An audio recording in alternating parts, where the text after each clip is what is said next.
उल्लू को दुनिया का सबसे इंटेलिजेंट बर्ड इसलिए माना जाता है क्योंकि वो अपना सर 360 डिग्री घुमाता है। लेकिन CES 2026 में एक ऐसी मशीन आई है जो उल्लू से भी ज़्यादा आगे है और इस रोबोट का नाम है एटलस। बॉस्टन डायनेमिक्स और हुंडई का नया प्रोडक्शन रेडी ह्यूमनॉइड जो super human flexibility, powerful AI और 4 घंटे बैटरी लाइफ के साथ आता है। इस वीडियो में सिंपल में हिंदी में समझेंगे एटलस एक्चुअली में करता क्या है, इसके अंदर का ब्रेन कैसा काम करता है, कितना पावरफुल है और ये फ्यूचर जॉब्स के लिए क्या मतलब रखता है। नमस्कार, आप देख रहे हैं शॉर्ट्स एंड कट, वो चैनल जहां टेक्नोलॉजी को आसान भाषा में समझते हैं। एटलस एक फुली इलेक्ट्रिक ह्यूमनॉइड रोबोट है जो इंसान की तरह 2 पैर पर चलता है, हाथ से चीजें उठाता है, लेकिन उसकी बॉडी की मूवमेंट इंसान से भी ज्यादा फ्लेक्सिबल है। बॉस्टन डायनेमिक्स ने इसको पहले सिर्फ रिसर्च के लिए बनाया था, लेकिन CES 2026 पर जो वर्जन दिखाया गया वो फैक्ट्रीज में रियल काम के लिए कॉमर्शियल प्रोडक्ट के रूप में आया है। अब इसके रियल पावर की बात करते हैं। इसकी हाइट और वेट। एटलस लगभग 1.5 से 1.8 मीटर हाइट और करीब 85 से 90 किलो वेट के आसपास है, यानी एक एवरेज आदमी जैसा साइज, लेकिन रोबोट बॉडी के साथ आता है। Lifting power. ये रोबोट 50 किलो तक का लोड एक बार में उठा सकता है, जो फैक्ट्रीज में बॉक्सेस, पार्ट्स या हैवी टूल्स हैंडल करने के लिए काफी है। Battery life. नया एटलस 4 घंटे तक का टिपिकल रन टाइम देता है। Degree of freedom. सबसे क्रेजी चीज ये है कि इसके जॉइंट्स 360 डिग्री रोटेशनल है। एटलस की बॉडी को सिर्फ इंसान की कॉपी नहीं बनाया गया, बल्कि मशीन के हिसाब से ऑप्टिमाइज किया गया है। Dynamic balance. सेंसर्स और AI मिलकर हर स्टेप पर वेट शिफ्ट और बैलेंस कैलकुलेट करते हैं। ये किसी अनइवन सरफेस पर चलता है तो रियल टाइम में अपनी पोस्चर एडजस्ट करता है। 360 डिग्री कैमराज। हेड के अराउंड लगे हुए कैमराज इसको हर डायरेक्शन में देखने देता है, ताकि ये ह्यूमंस और मूविंग ऑब्जेक्ट्स को रियल टाइम में ट्रैक कर सकता है। Tactile sensor.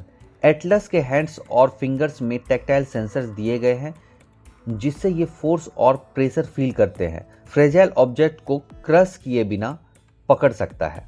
AI brain physical intelligence. सबसे इंटरेस्टिंग पार्ट है एटलस का AI ब्रेन। यही चीज इसको सिर्फ रिमोट कंट्रोल रोबोट से एक इंटेलिजेंस वर्कर बनाती है। Foundation models plus deep learning.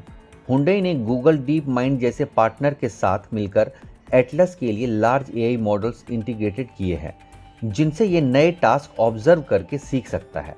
Reports के हिसाब से कुछ इंडस्ट्रियल टास्क एटलस एक दिन से कम टाइम में सीख सकता है, जो ट्रेडिशनल प्रोग्रामिंग अप्रोच से काफ़ी ज़्यादा फास्ट है। Real use cases and future plan. अब सवाल आता है एटलस को एक्चुअल में कहाँ यूज किया जाएगा।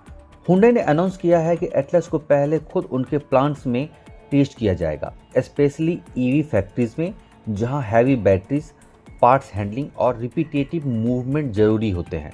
प्लान ये है कि रोबोट्स डेंजरस, रिपीटेटिव और एर्गोनॉमिकली डिफिकल्ट टास्क करें। इंडस्ट्री रिपोर्ट ये भी सजेस्ट करती है कि 2028 के अराउंड एटलस टाइप ह्यूमनॉइड को लार्ज स्केल पर मैन्युफैक्चरिंग लाइंस पर इंटीग्रेशन के लिए टारगेट किया जा सकता है। अब अहम सवाल, क्या ये जॉब्स ले लेगा? जब भी ऐसे ह्यूमनॉइड रोबोट्स दिखते हैं, पहला सवाल यही होता है, ये हमारी जॉब्स खा जाएगा क्या?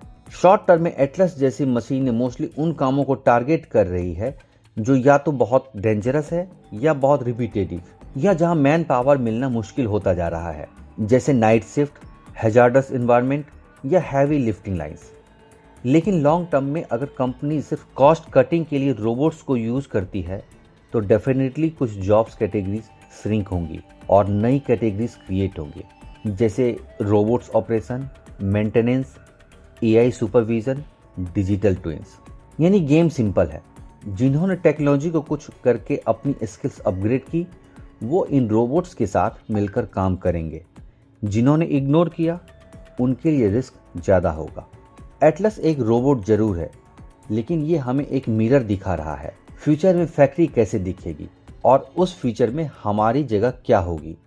अब आप बताएं, आपको क्या लगता है, ह्यूमनॉइड रोबोट्स एक अपॉर्चुनिटी है या हमारे लिए थ्रेट है? कमेंट्स में ज़रूर बताएं।